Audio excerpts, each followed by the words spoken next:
وين حابين نطلع؟ على أي طابق حابين ناخدكم؟ الأول ولا الثاني؟ هلا الأول بيراميد. هلا نحن بالأول ولا لا؟ نحن بالأول. نحن بالأول، نروح الثاني؟ والله يلا نتكل على الله. مضطرين إن نروح على التحت. قولي شوفوا شو صار يا جماعة. شو هاد؟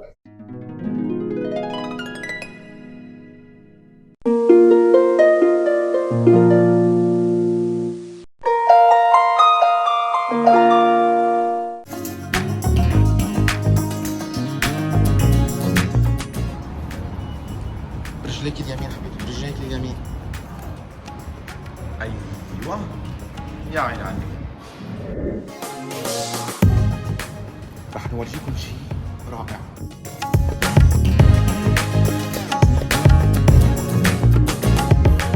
خلاب، ورح يكون في قصص كتيرة بدنا نورجيكم اياها، بس شو على طريقتنا العائلية.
شايفين يا جماعة عم ننزل من الدرج.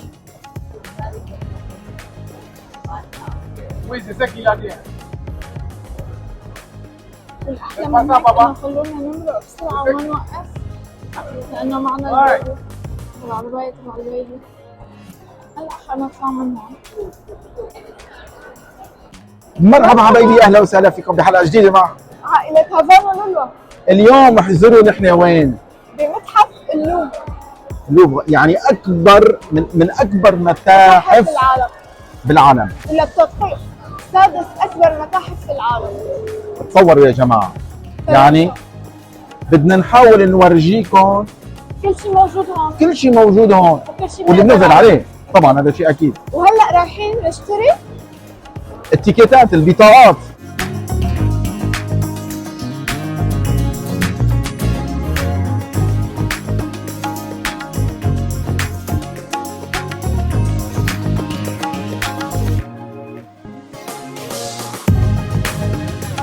هاي اشترينا التيكيتات. تمام، يلا خلينا نروح. مع قديش متشوقين. عن جد يعني ما بتتصوروا شعوري، بدي اشوفها للموناليزا، واخيرا والله رح نورجيكم اياها. يلا خليكم معنا. شوفوا عم نمشي، عم ندور على الصالة وين بدنا ندخل اول شيء. اكسبوزيسيون هنيك حياتي. يلا شايفين؟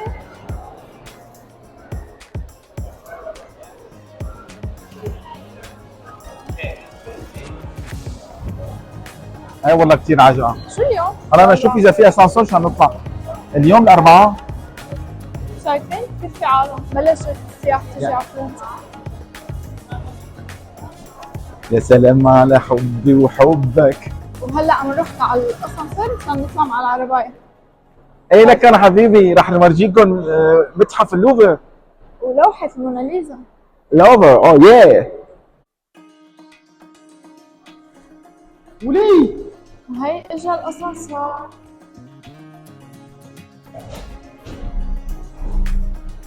وين حابين نطلع؟ على اي طابق حابين ناخدكم؟ الاول ولا الثاني؟ هلا الاول بيراميد. هلا نحن بالاول ولا لا؟ نحن بالأول. نحن بالأول، نروح الثاني؟ والله يلا نتكل على الله. مضطرين إن نروح على التحت. قولي شوفوا شو الصور يا جماعة. شو هيك؟ قلبي عم بدق. شفتوا الخضره اللي انخضيناها؟ الله ستر. متحف اللوفر. واخيرا طلعنا بامان. الله ستر. والله العظيم يا جماعه خفت لان حجز بهالاسانسور. وقت تطلعوا من الاسانسير بتشوفوا هالشي.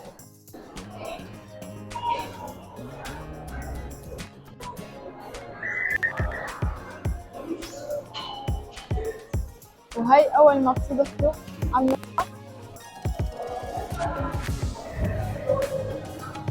بتشوفوا هالشي كله. يعني بنحاول انه نوصل لكم صوره بتصويرنا احنا. وهي طريقة المطبخ.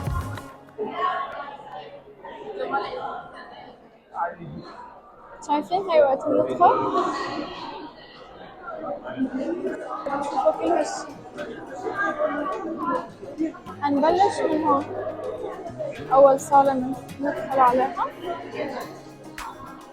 عم ندخل بمتاهات عن جد رائعه. يعني كثير عن جد سادس متحف بالعالم. واحد سادس من اكبر المتاحف. بالعالم. هلا لازم نطلع على الاسانسور عشان نشوف المعرض اللي عارضينه اليوم. وهلأ حبايبي رح نورجيكم بقايا القلعة المحصنة تحت متحف اللوفر من زمن العصور الوسطى.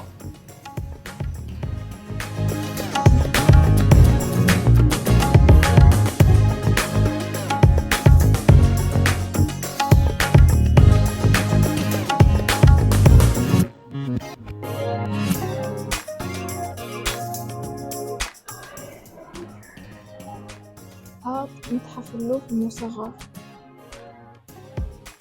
كيف كانوا عايشين جوات. شايفين عن جد شغل رائع. شوفوا كيف عاملين المجسمات والأشخاص داخل المجسمات. يا دوب عم نقدر نشوفها. شوفوا كيف بتبين من بعيد، كتير صغيرة.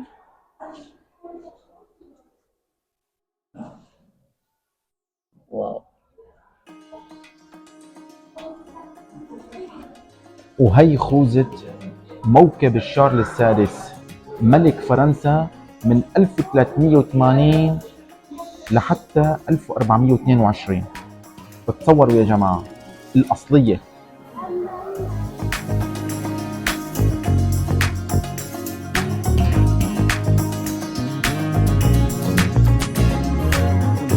نحن وين يا جماعة؟ شوفوا وبرودة كتير برودة.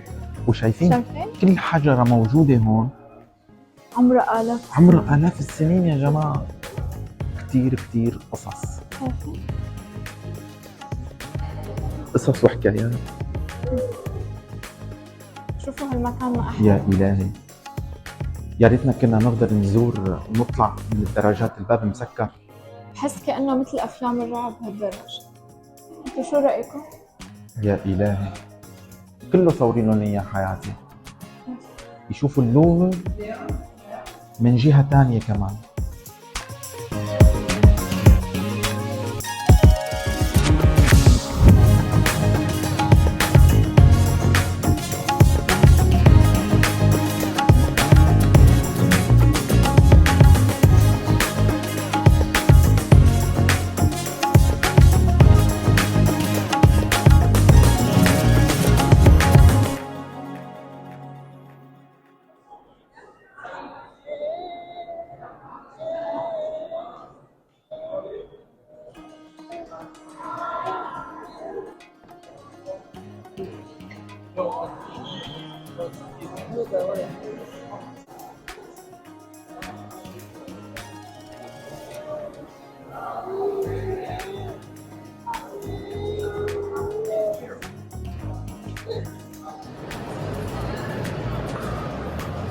يا جماعة صار أكثر من ساعتين عم دور على هافان وما عم بلاقي.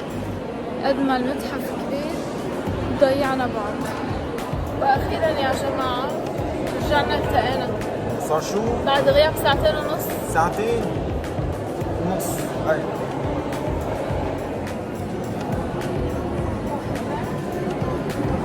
عيرو بالله شي بيجنن يا جماعة. أنا شي أفتل بيجنن. من جهة وهو يفتل من الجهة الثانية. هو يدق لي وموبايلي مطفي وما في شحن. عاد عم بشحنه هون شوفوا. هاي ما ضل اكل للبيبي كمان. شوفوا يعني- حديناه شوي يعني طعمناه شوي. وكان البيبي معي والمي مع هافان والبيبي عم يبكي بده ياكل وانا ادور على هافان وما بلاقي. عن جد كثير صعب. عن جد تعذبنا كثير كثير كثير.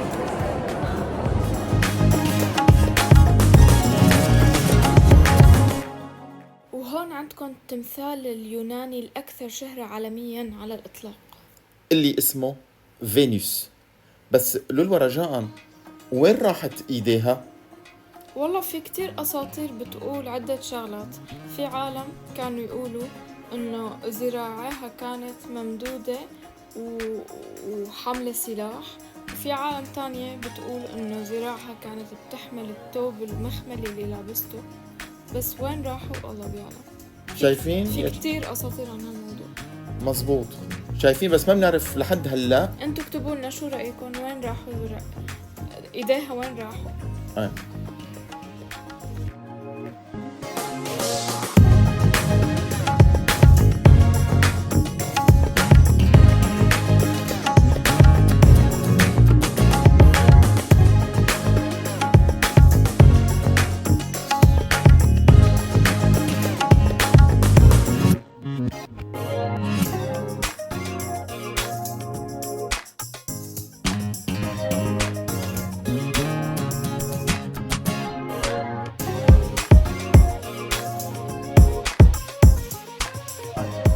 وهلا يا جماعة لازم نروح على موناليزا. شايفين هذا الطريق اللي بياخذنا على اللوحة المشهورة عالميا، لا جوكوند، موناليزا، لا جوكوندا. وهون حبايبي بتشوفوا بقايا تمثال ألكسندر الأكبر.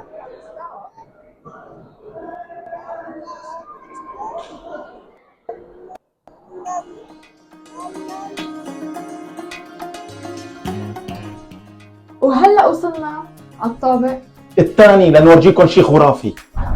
خليكم معنا. اللوحات العالمية، أشهر اللوحات العالمية موجودة بمتحف اللوفر، ويعني عن جد شيء رائع جدا.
حبيت صور لكم كمان معنا لولو. بالغرفة. حبيت صور لكم هدول كمان بنفس الغرفة.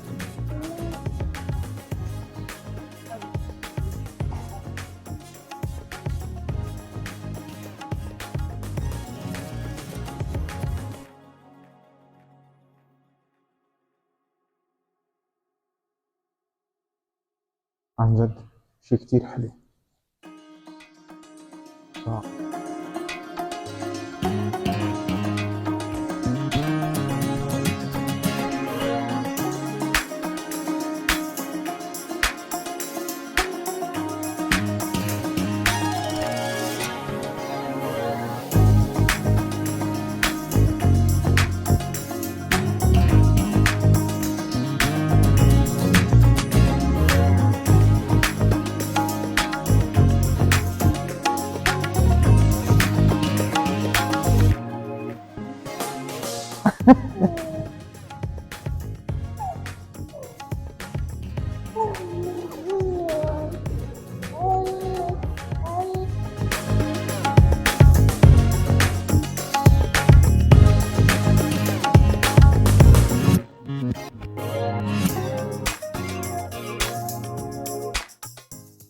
في لوحات عم تحس إنه شخصيات طالعة من الصورة لبرا. يعني بصراحة يعني لولو لإلك وللمتابعين يعني نضل 24 ساعة لحتى نصور ونحلل بكل لوحة موجودة ما رح نخلص. عن جد فيها يا جماعة. تعابير رائعة، تعابير يعني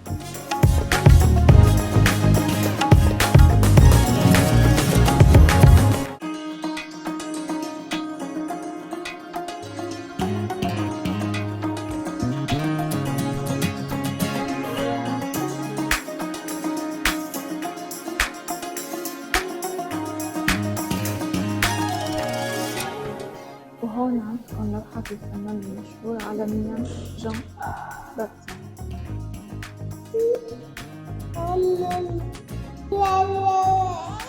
لوحاته إلهم طابع خاص مثل ما انتم شايفين. على طول في شيء بيوحد شخصيات بالتعابير والملامح.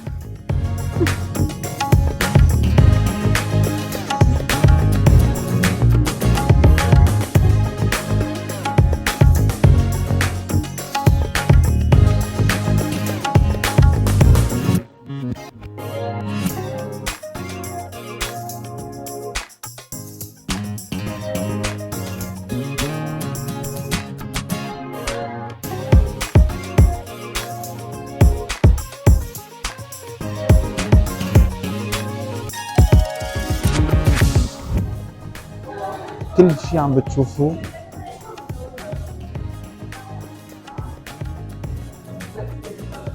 خرافي. ما بعرف شو بدي اقول، خرافي عن جد. فيها قصص كثير كثير كثير كثير.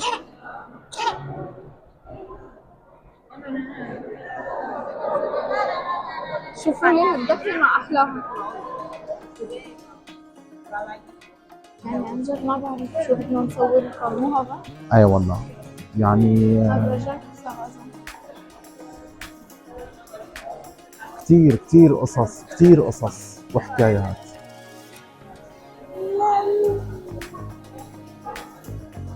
يعني عم نحاول نوصلكم الصورة. متحف اللوفر بأقرب صورة ممكن. اي والله.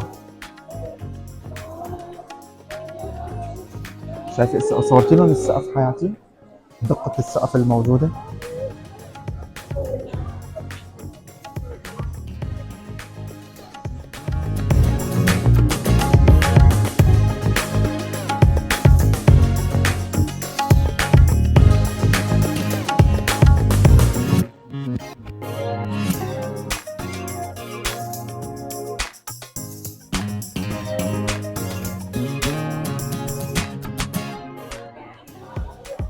شوفوا حبايبي هدول حلقات الزوجة الأولى لنابليون الأول.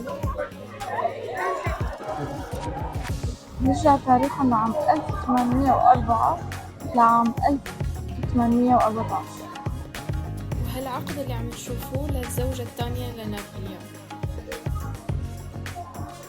تخيلوا انه هالفازات بتعود للقرن ال16.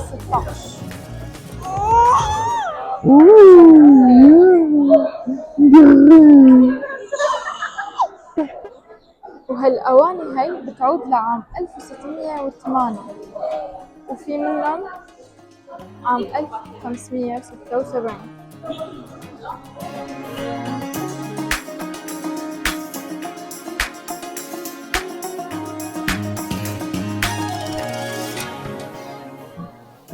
شوفي ما اروع السقف.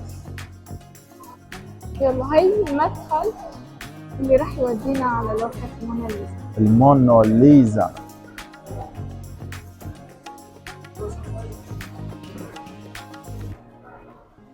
من اروع اللوحات في العالم. عم نورجيكم شيء خرافي، كتير قصص، كتير رسامين، وكتير دقة بالحفاظ على كل هالثروات الموجودة في العالم، كلها موجودة هون باللوفر. تصوروا بدي احكي لكم على اي رسمة، مستحيل انه، لان كل رسمة عم تحكي معك، كل رسمة عم تقول لك شغلة.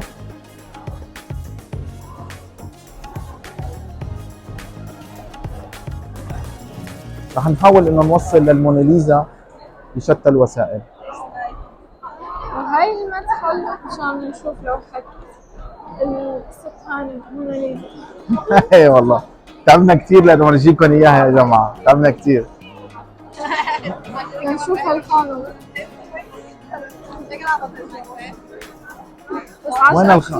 وين الخانم؟ والله بدي اعمل كل شيء. كياك عم تشوفها هي هنيك. شو عم تعمل؟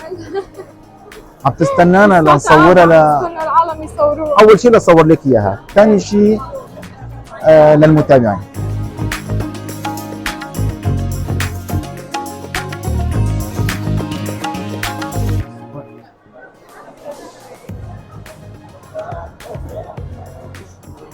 يعني تصوروا يا جماعه ما فينا نصورها اكثر من هيك، صدقوني يعني عملنا المستحيل. ما خلونا نفوت اكثر من هيك لحتى نتوصل لهالبعد هذا. شايفين يا جماعه الموناليزا هي هون. شوفوا العالم كثير عالم.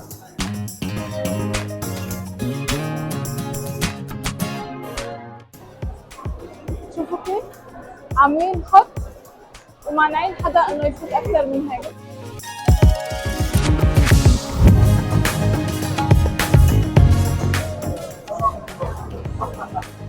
انا السقوف هون للوا طيرت لي ضبانات مخي، على قد ما هي حلوه وظريفه. والله احلى من اللوحه تبع الموناليزا. طبعا لك يعني ما بعرف ليش هيك بيقتلوا حالهم عليها. اي فن رائع بس حلو. بتاخذني في مليون الف لوحه شفتهم انا غيرها احلى منها بكثير. طبعا هذا شيء اكيد.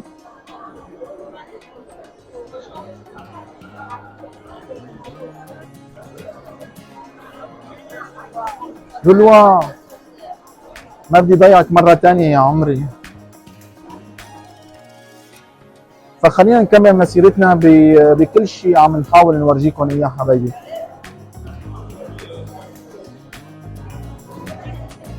انتوا شوفوا لي هالارجيله.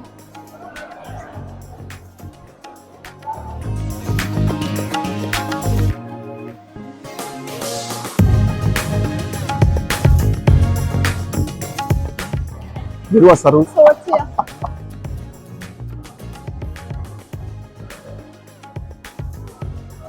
شوفوا هاللوحة الكبيرة. كتير. ما هو هيك بدي اعمل اجباري مشان تبين الصورة لحبايب قلبنا. هاي حبايبي شايفين هاللوحة هاي؟ رح احكي لكم قصتها، ورجينا اياها كمان حبيبتي اكثر. يا عين عليك. رح نورجيكم. لا ما ظبط. شوفوا حبايب قلبنا.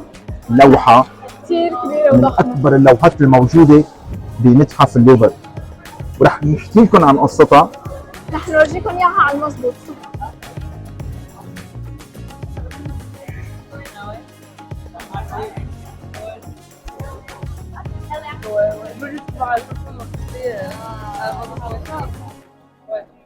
يا جماعة عن جد ما عاد في حكي نحكي، شيء رائع عظيم خلاب خرافي. شي خرافي لؤلؤة عن جد، هذا هو الشيء الخرافي. يعني هذا هو الشيء الخرافي بالحقيقة، يعني ما بعرف شو بدي اقول لكم اكثر من هيك.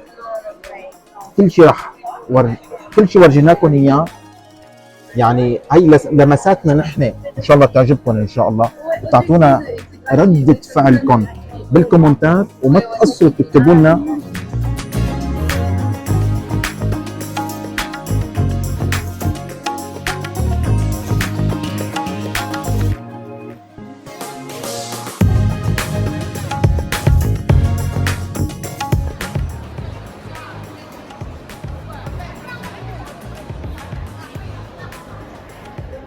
وهلا قررنا انه نقعد نرتاح شوي نقعد نرتاح. وناكل بط.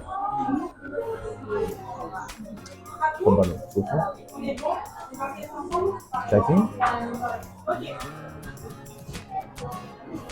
وهلا حبايبي بعد ما اكلنا القفر، حابين نورجيكم على السريع شو عم بيصير تحت متحف اللوفر.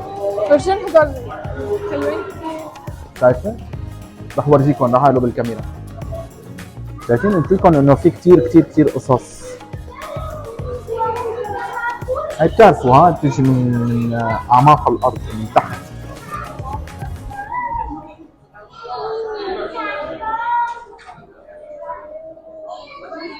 قد ما المكان حلو، دخلنا لجوا انا ولؤلؤة،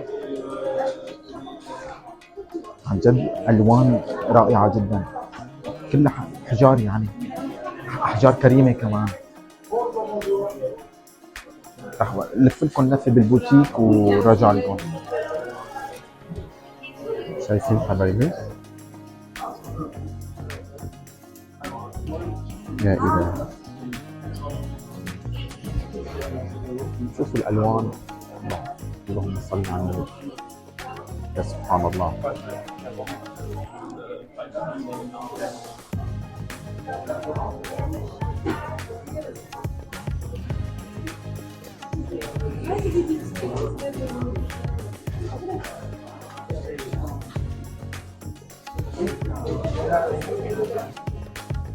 شايفين كل احجار غريبه كمان، يعني بحياتي ما شفت. شايفين مثل هي مثلا، شايفين عندها غريبه.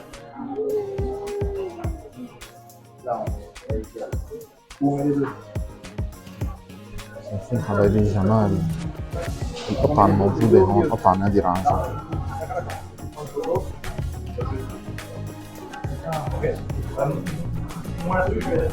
هي كلها طواق ما أحلاها بكل ألوانها.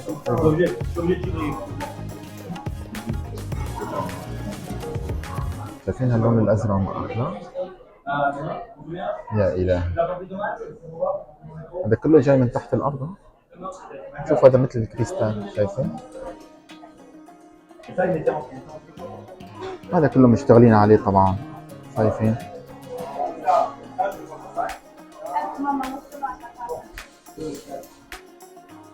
وهيك بيكون عملنا دورة كاملة بقلب هالبوتيك الرائع والخرافي، عن جد خرافي.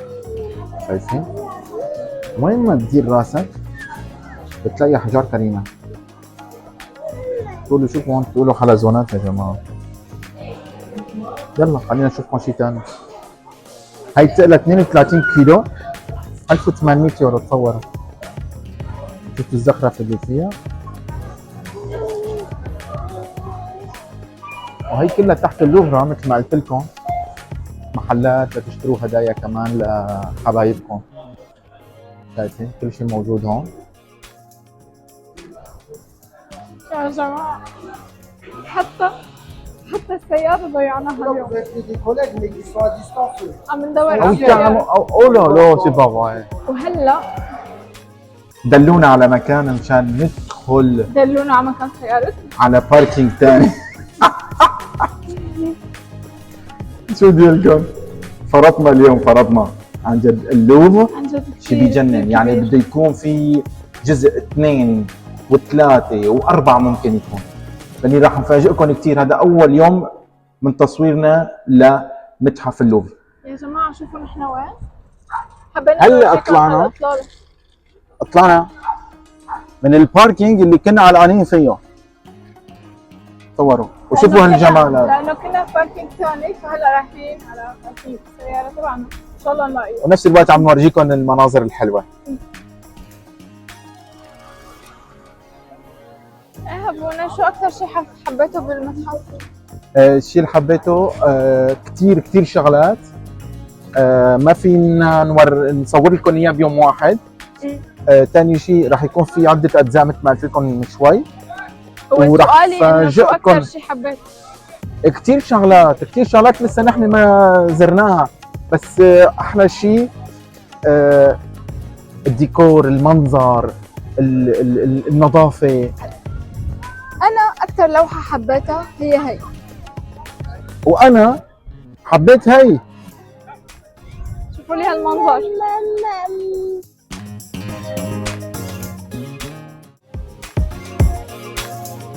ولهون حبايبي بكون انتهى الفيديو لليوم، لا تنسوا اللايك وشير وسبسكرايب وتفعلوا زر الجرس لتكونوا جزء من عائلتنا حبايبي. ولا يوصلكم كل شيء جديد. حبكم كثير وجايينكم بجزء ثاني من متحف اللوفر.